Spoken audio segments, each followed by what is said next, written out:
पिछली बार जब अपने रविवार को जब चर्चा कर रहे थे तो थे कि रुक्मिणी जी ने भगवान कृष्ण को पत्र लिखा था और फिर जो है उनका विवाह होता है। इसमें लिखा हुआ है कि मार्गशीर्ष महीने के अंदर में भगवान कृष्ण और रुक्मिणी जी का विवाह होता है।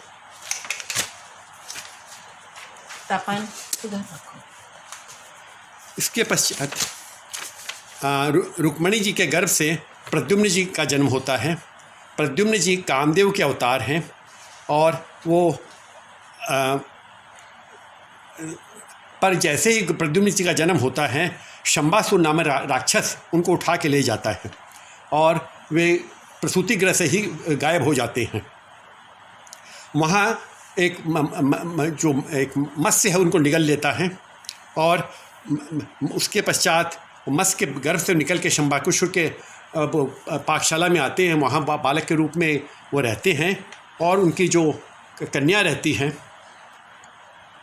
वो उनका पालन पोषण करती हैं और बाद के अंदर में वही जो है जो पूर्व जन्म में कामदेव की पत्नी रति रहती है वो इस समय शंबासुर की पुत्री रहती है और उनका लालन पालन करती है और बड़े होने पर उस रति से प्रद्युम्न जी का विवाह हो जाता है।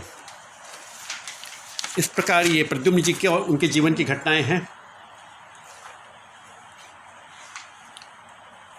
अब इसके पश्चात वर्णन आता है द्वारकापुरी का जन्म कैसे हुआ। एक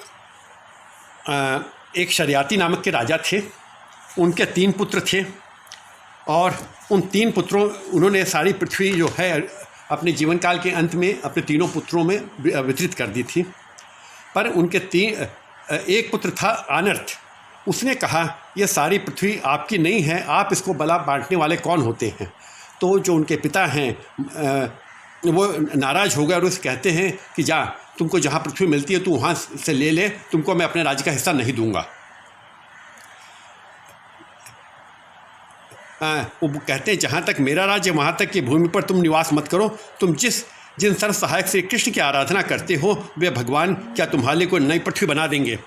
ये सुनकर जो अनर्थ है वो जाके भगवान कृष्ण की तपस्या करने बैठ जाते हैं और बड़ी लंबी तपस्या करते हैं और उसकी तपस्या से भगवान कृष्ण प्रकट होते हैं और वो कहते हैं कि भगवान मुझे राज करने के लिए पृथ्वी चाहिए। तो भगवान कृष्ण उस अनर्थ को कहते हैं नरेश्वर इस लोक में दूसरी कोई पृथ्वी तो है नहीं, फिर मैं क्या करूं।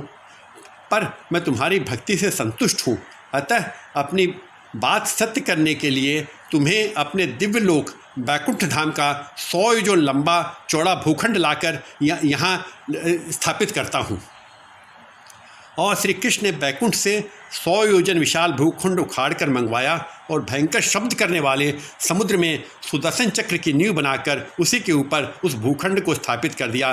राजा अनर्थ ने वहाँ 1 लाख वर्ष तक शासन किया। इस प्रकार जो है द्वारकापुरी की स्थापना अनर्थ के तपस्या के फलस्वरूप बैकुंठ से आकर वहाँ समुद्र में स्थापित की गई। तो जो द्वारका है वैकुंठ का है, सीधा उससे संपर्क है। यह द्वारकापुरी के जन्म की कथा है।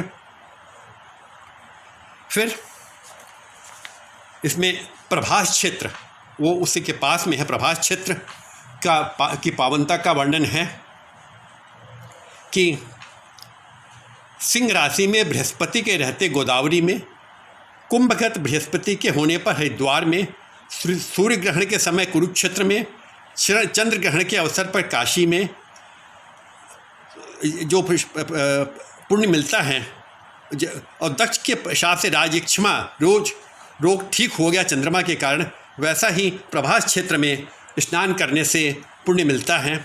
वहाँ पश्चिम वाहिनी सरस्वती नदी है और वहाँ पे एक सरस्वती नदी के किनारे एक बोधि पिप्पल नाम का एक वृक्ष है और उसी के नगर में बोधि पिप्पल नाम की एक नगरी बसी हुई है।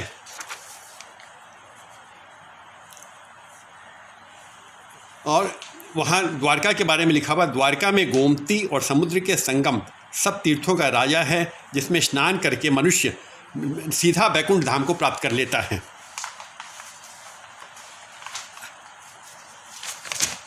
अब इसके पश्चात एक प्रसंग आता है सिद्धाश्रम का, कि सिद्धाश्रम के अंदर में एक बार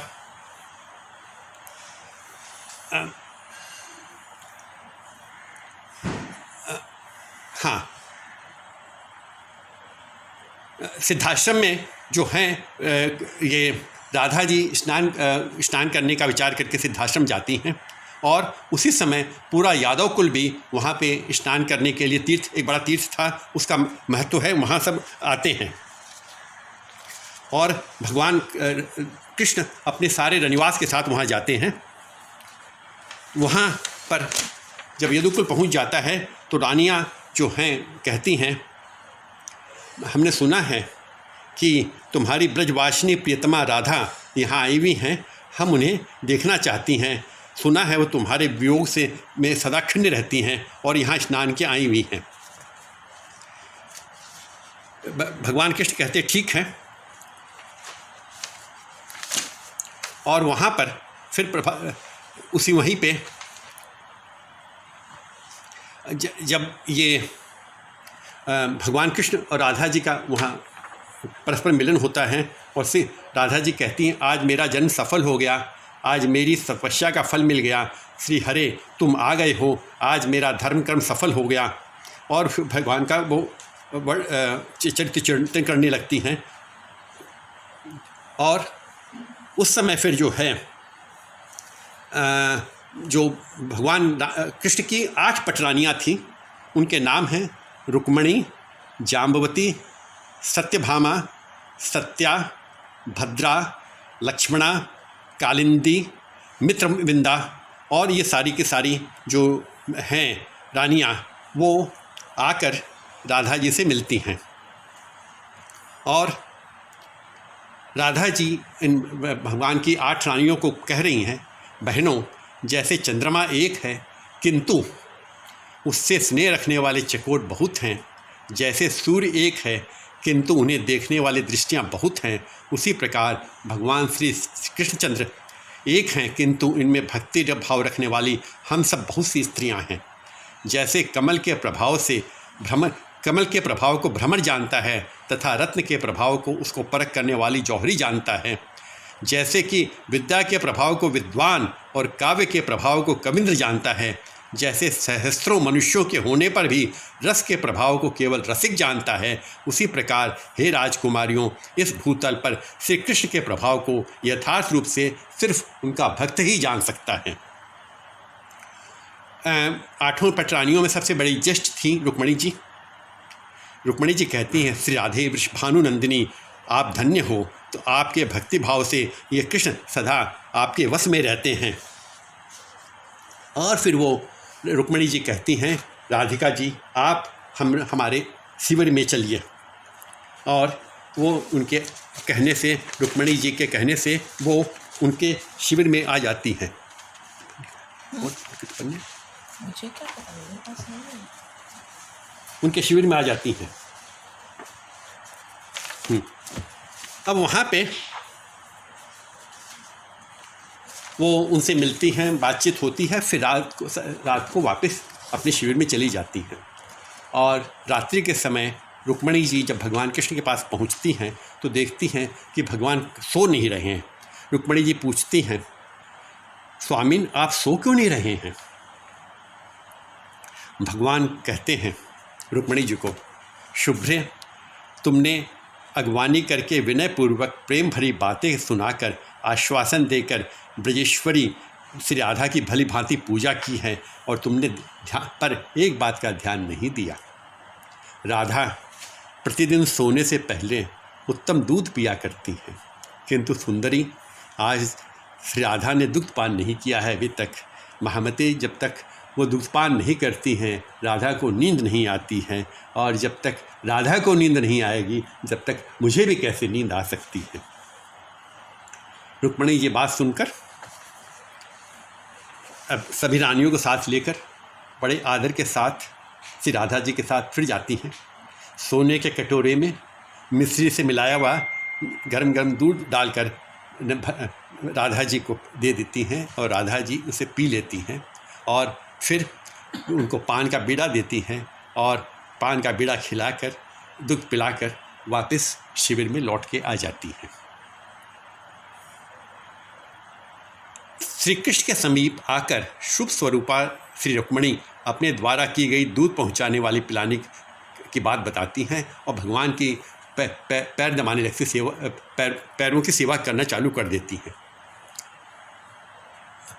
जब अपने कोमल कर पल्लवों से निरंतर श्री चरणों का लालन करती हुई रुक्मिणी जी देखती हैं कि श्री कृष्ण के पैरों में बड़े बड़े छाले हो रहे हैं। उन्हें आश्चर्य हो जाता है, अभी तो मैं इनके पास से गई थी, थोड़ी देर में इनके पैरों में छाले कैसे हो गए।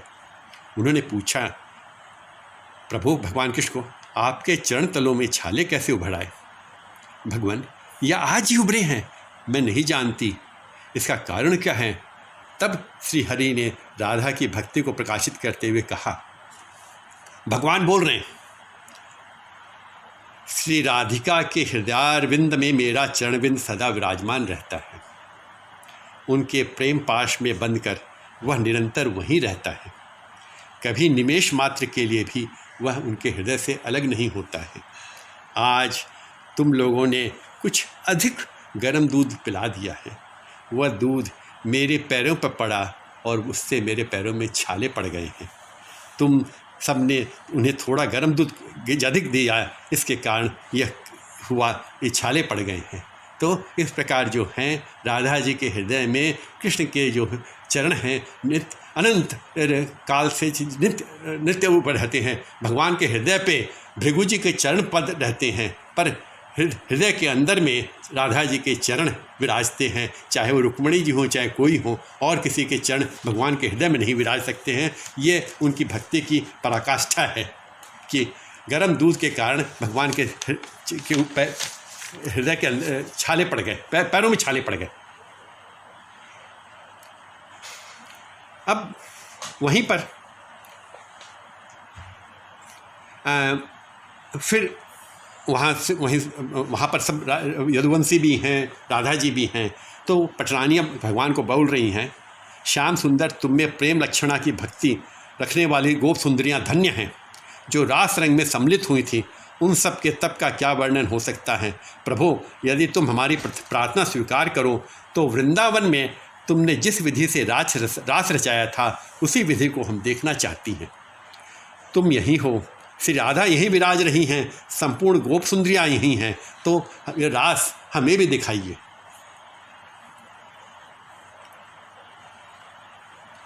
तो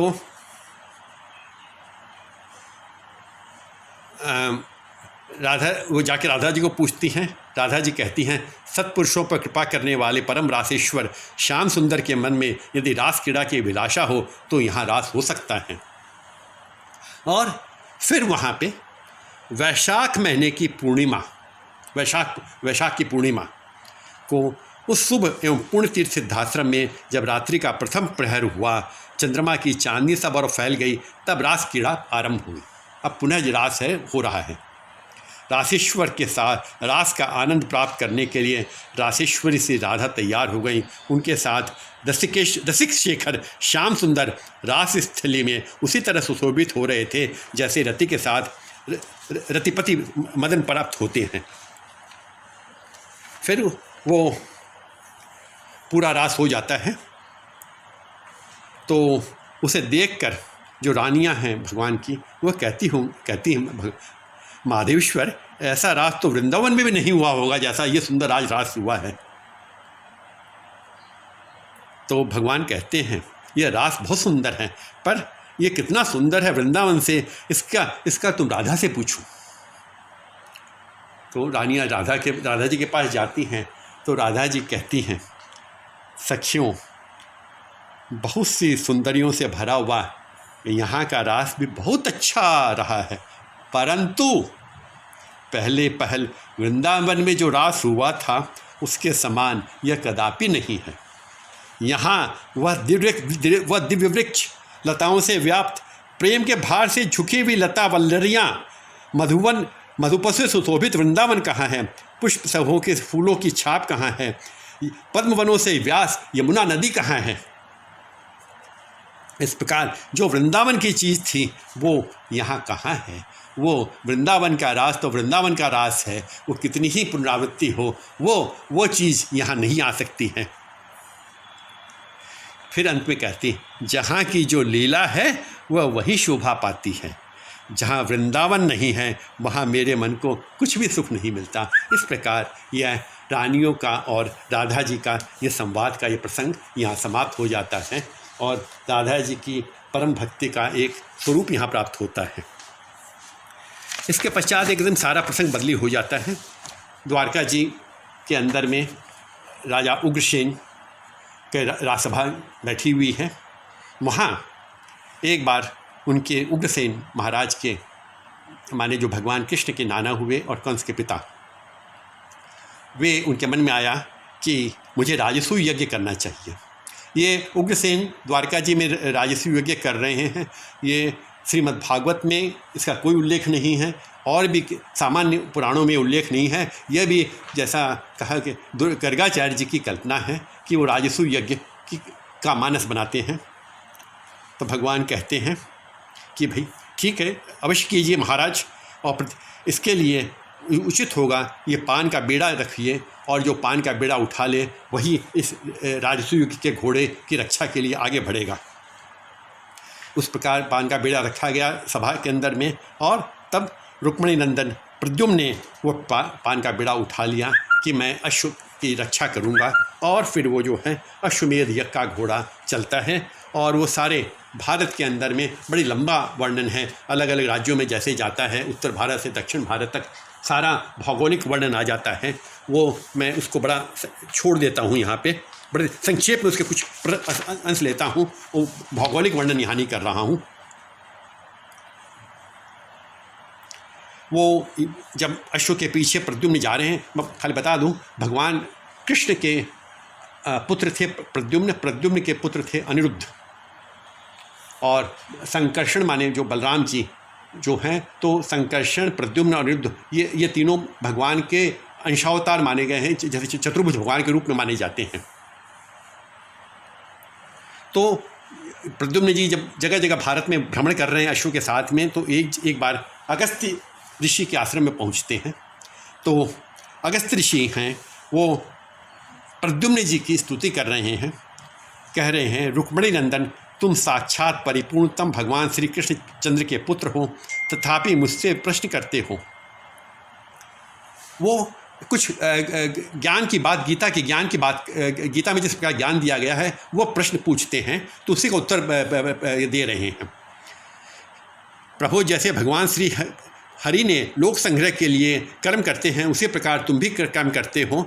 और एक प्रश्न के उत्तर में प्राय गीता का सा उत्तर है, अगस्त्य ऋषि ने जवाब दिया, राजन उस परमात्मा को जन्म मृत्यु शोक मोह बाल्य यौवन जरा अहंता मद व्याधि का डर सुख दुख क्षुधा रति मानसिक चिंता भय कभी प्राप्त नहीं होते, क्योंकि आत्मा चेष्टा रहित निराकार सर्वथा अहंकार शून्य शुद्ध स्वरूप गुणों का आश्रय साक्षात परमेश्वर निष्कल तथा आत्मदृष्टा है। इस प्रकार यह अगस्त्य ऋषि जो हैं प्रद्युम्न जी को बता रहे हैं। प्राय जो बात है गीता का ही ज्ञान है, वो एक संक्षेप के अंदर में खाली एक उदाहरण स्वरूप ये बताया। और फिर जब ये यात्रा जब चल रही है तो दक्षिण भारत में जाते हैं, तो वहाँ पे दक्षिण जो मदुरई है उसको उस समय दक्षिण मथुरा कहा जाता था। मदुरई का नाम दक्षिण मथुरा था। और फिर वो रामेश्वरम के पास पहुंच जाते हैं और वहाँ पे एक बाण पे एक पत्र लिखकर प्रद्युम्न बाण चलाते हैं और वो बाण जाके लंका में गिरता है। वहाँ पर वो विभीषण को वो बाण मिलता है। तो विभीषण को जो पत्र मिलता है और उसमें कहते हैं कि आप भेंट लेकर प्रकट हो आइए, तब विभीषण जो हैं सारा अपनी सामग्री लेके, पूजा की सामग्री लेके प्रद्युम्न के पास आते हैं और कहते, राम भक्त विभीषण कह रहे हैं श्री कृष्ण साक्षात रामचंद्र जी ही हैं, भेंट सामग्री है। उस समय शीघ्र ही आकाश से उतरकर मेघ के समान शांति अब विभीषण आके प्रद्युम्न को कह रहे हैं, प्रभु आप साक्षात भगवान वासुदेव तथा सबके सृष्टा हैं, आपको नमस्कार है। आप ही संकर्षण प्रद्युम्न अनिरुद्ध हैं, आपको प्रणाम है। मत्स्य कूर्म और वराह अवतार धारण करने वाले आप परमेश्वर को बारंबार नमस्कार हैं। श्री रामचंद्र को नमस्कार है। भृगुकुल भूषण परशुराम जी को बारंबार नमस्कार है। आप भगवान वामन को नमस्कार हैं। आप ही साक्षात नरसिंह हैं, आपको बारंबार नमस्कार है। आप शुद्ध बुद्ध देव को नमस्कार है, सबको पीड़ा हरने वाले। इस प्रकार मन दशावतार का जो स्तुति है वो विभीषण करते हैं, प्रद्युम्न जी की दशावतार के रूप में स्तुति करते हैं। इस प्रकार फिर जो है वो उनकी यात्रा जो है, राजसूय यज्ञ की यात्रा चलती रहती है। एक बार वही यात्रा जो जाते जाते एक बार पहुंच जाती है परशुराम जी के आश्रम में, और वहाँ परशुराम जी जो हैं जब देखते हैं कि प्रद्युम्न जी आए हैं, जो उनको साक्षात कृष्ण के रूप में ही दिखते हैं, और बड़ी भारी यादवों की चतुरंगी सेना है, तो उस चतुरंगी सेना की परशुराम जी कहते हैं मैं आज आपकी सेवा करूंगा, और उसके लिए वो 56 भोग का आयोजन करते हैं। ये थोड़ी सी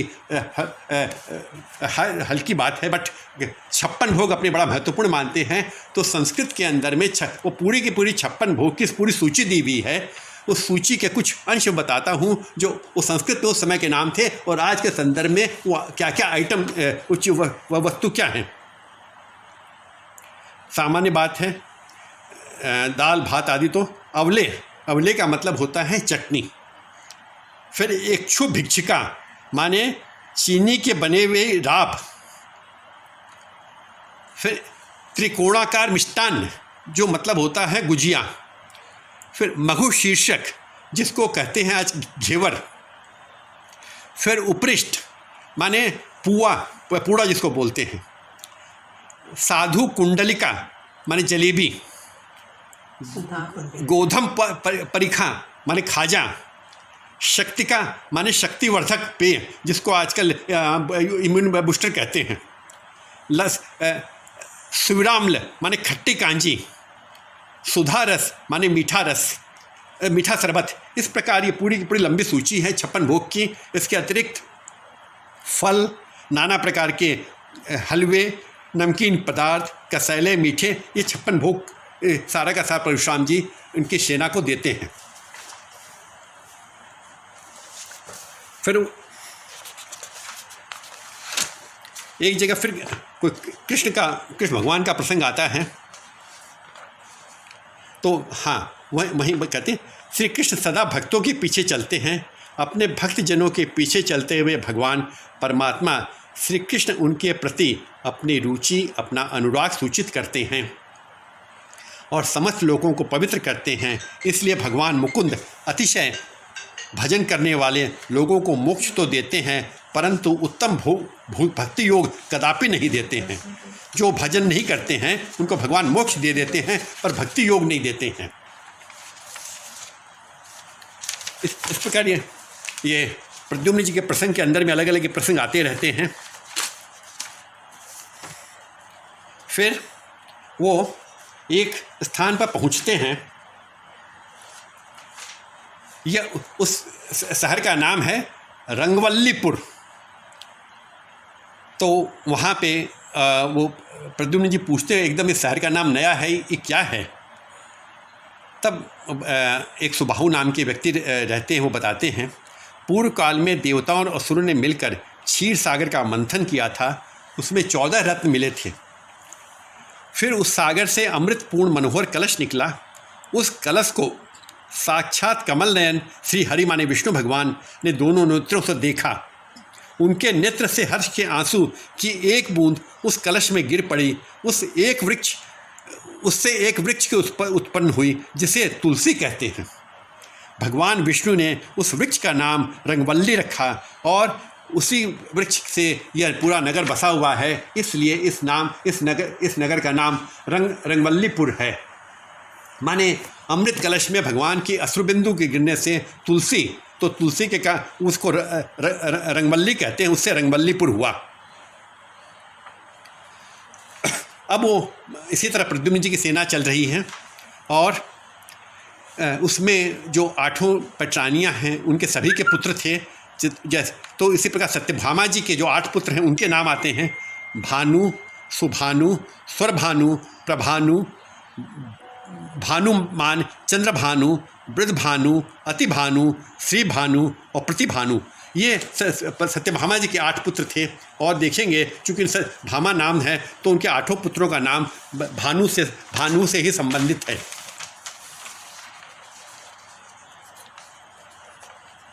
फिर वही एक बार वो मनु महाराज से ये सेना मिलती है तो मनु महाराज प्रद्युम्न जी की स्तुति करते हुए बोलते हैं, जैसा भी मैंने पहले भी कहा था, वासुदेव, संकर्षण, प्रद्युम्न और अनिरुद्ध से प्रकट आप भक्तजन प्रतिपालक प्रभु, आपको नमस्कार है। आप ही अनादि आत्मा अंतर्यामी पुरुष हैं। आप प्रकृति से प्रकट होने के कारण सत्वादि गुणों से अतीत हैं। उसी मनु महाराज बोल रहे हैं, जैसे आकाश घट से, अग्नि काष्ठ से तथा वायु अपने ऊपर छाए हुए धूल कणों से लिप्त नहीं होती, उसी प्रकार आप समस्त गुणों से निर्लिप्त हैं। जैसे स्फटिक मणि दूसरे रंगों के संपर्क से उस रंग के दिखाई देने पर भी स्वतः रूप परम उज्ज्वल रहती है, उसी प्रकार आप परम विशुद्ध हैं। जैसे चिंगारियाँ अग्नि में प्रवेश करती हैं, उसी प्रकार सारे तत्व उस परम ब्रह्म में विलीन हो जाते हैं। जैसे संत लोग हिरण्यगर्भ परमात्म तत्व और वासुदेव कहते हैं, ऐसे ब्रह्मस्वरूप आप ही पुरुषोत्तम हैं। यह मैं इस प्रकार वो प्रद्युम्न जी की मनु महाराज स्तुति करते हैं। फिर वो जो हैं जनकपुर जाते हैं, वहाँ जनक जी भी जो हैं उनका स्तुति करते हैं। वो कहते हैं वो चूँकि प्रद्युम्न जी कामदेव के अवतार माने गए हैं, इसलिए उनका वो स्तुति चलती है। जहाँ जहाँ जाते हैं प्रद्युम्न जी को भगवान कृष्ण के रूप में लोग स्तुति करते रहते हैं। और एक जगह जाते हैं तो एक पूरा उनका भगवान कृष्ण की पूरी लीलाओं का वर्णन हो जाता है, किस प्रकार आपने कौन कौन से राक्षस मारे, वो बड़ा लंबा वर्णन इस तरह के चलता है। उसी वर्णन और स्तुति के अंदर में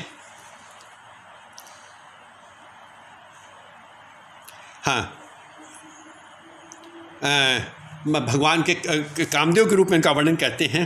कामवश 5 बड़ पुष्प धनुआ कामदेव से निकले। उस श्याम परी शरीर पर पीताम्बर शोभा पा रहा था। उनका अत्यंत मनोहर चेहरा था।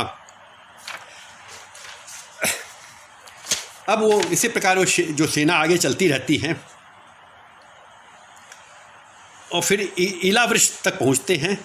ईला वृक्ष में जम्बू फल के रस से उत्पन्न होने वाली जाम्बूनद नामक स्वतः स्वर्ण उपलब्ध होता है। जाम्बूनद नाम की नदी है, जहाँ कहते हैं कि उसमें सोना ही सोना मिलता रहता है। पानी में जाम्बू नद सोने को भी कहते हैं, तो वहाँ जाम्बूनद में सोना का प्राचुर्य रहता है। वहाँ कदम्ब वृक्ष से उत्पन्न कादम्ब नामक मधु की 5 धाराएं प्रवाहित होती हैं, जिनके पीने से मनुष्य को कभी सर्दी गर्मी का अनुभव नहीं होता है। स्वर्णमय कमल, शीतल वसंत वायु, केसर के वृक्ष, लवंग लताओं के समूह तथा देव वृक्षों की सुगंध से वहाँ हरदम वातावरण बना रहता है। इस प्रकार ये जो है ये उनकी यात्रा चलती रहती है। फिर मंदराचल जाते हैं। तो इस प्रकार ये जो है ये वर्णन चलता रहता है। एक बार नारद जी, वो 45 हो गए हैं। खैर, अब ये राग रागनियों का बड़ा सुंदर प्रसंग है, पर 45 मिनट हो गई हैं, तो अब इसे यहाँ समाप्त करता हूँ। पिछली बार ये हुआ था कि मैंने वो वेद मंत्रों की चर्चा नहीं की थी, तो एक वेद मंत्र जो है आज के संदर्भ में ऋग्वेद का एक मंत्र है। आज जो महामारी का समय है और हम लोग सब बात करते हैं कि हमें प्रिवेंटिव जो है इम्यूनिटी सिस्टम डेवलप करनी चाहिए, और उसमें अनुलोम विलोम की बात आती है। तो अनुलोम विलोम के ऊपर में ये ऋग्वेद का मंत्र है, उसे पढ़ निवेदित करता हूँ। हे वायु, हे प्राण, तुम सर्व औषध रूप हो। तुम सब की सब दवाइयाँ, तुम में सारी दवाइयाँ मौजूद हैं। मैं तो यूँ ही इन बाहर की नाना प्रकार की दवाइयों के खाने पीने के चक्कर में पड़ा हूँ। यदि मैं तुम्हारा ठीक से सेवन करूं, तुम्हारी शक्ति का उपयोग करूं, तो कभी किसी दवा की ज़रूरत नहीं होगी। वायु को, प्राणवायु को कह रहे हैं। संसार के 90% लोग इसलिए रोगग्रस्त होते हैं चूँकि वे ठीक प्रकार से श्वास लेना नहीं जानते तथा सर्व औषध में तुम्हारा लाभ उठाना नहीं जानते। यदि हम ठीक प्रकार से श्वास लें तो अंदर आता हुआ श्वास ही हमारा दिव्य औषध पान हो और बाहर जाता हुआ प्रश्वास ही सब रोग मल निकालने वाला होता रहे। यह जो कहा जाता है कि देवताओं के वैद्य अश्विनी कुमार हैं, वे और कोई नहीं, वे हमारे दोनों नाक ही हैं। ये श्वास प्रश्वास या प्राण अपान ही हैं, जिन्हें ईड़ा, पिंगला, चंद्रप्राणा, शूर्यप्राणा आदि रूपों में भी देखा जा सकता है। इस प्राणापान, प्राण के अपान के नियमन द्वारा संसार के सब रोगों की दिव्य और अमोघ चिकित्सा हो जाती है। मैं यूं ही बाहर के वैद्य को खोजता फिरता हूँ, जबकि असली दिव्य वैद्य मेरे अंदर ही बैठे हुए हैं। सब औषध मेरे अंदर मौजूद हैं, मैं उन्हें बाहर कहाँ ढूंढता हूँ। हे प्राणों, तुम तो देवदूत हो, हमारे अंदर देवदूत होकर चल रहे हो। हमारे अंदर सब देवों के संदेशों को लेकर सुनाते हुए सदा चल रहे हो। हम प्राणोपासना से रहित स्थूलरत लोग बेशक तुम्हारे इन सूक्ष्म देव संदेशों को न सुनते हुए अतएव तुम्हारी दिव्य चिकित्सा से वंचित रहते हैं, परंतु जो तुम्हारे उपासक हैं वे तो अपने प्राण में सूक्ष्म रूप से चलने वाली यह सब पृथ्वी, आप, तेज आदि देवों को संदेशों को सुनते हैं। शरीर की सब हरकतों व चेष्टाओं में के प्रेरक और नियामक बताते हैं। हे प्राण, शरीर से में दोष उत्पन्न होते ही तुम तो हम में दिव्य प्रेरणाएँ करते हो। शरीर को विशेष प्रकार के हिलाने डुलाने व चेष्टा करने की प्रेरणा तथा विशेष प्रकार के भोजन पान आच्छादन की प्रेरणा पैदा करते हो। यदि हम उन्हें सुना करें, तुम द्वारा आए हुए उन देवों के संदेशों को सुन लिया करें, उनके अनुसार आचरण कर लिया करें, तो हम सब रोगों की चिकित्सा हो जाएगी, या बहुत अवस्था में तो हम रोग के उत्पन्न होने से बच जाएंगे। पर हम उन्हें सुनते नहीं। दूसरी तरफ जो सुनने वाले हैं वे अपनी नासिकाओं से चलने वाले तुम्हारे स्वरों को भी सुनते नहीं हैं। यह आज का है। अब धन्यवाद।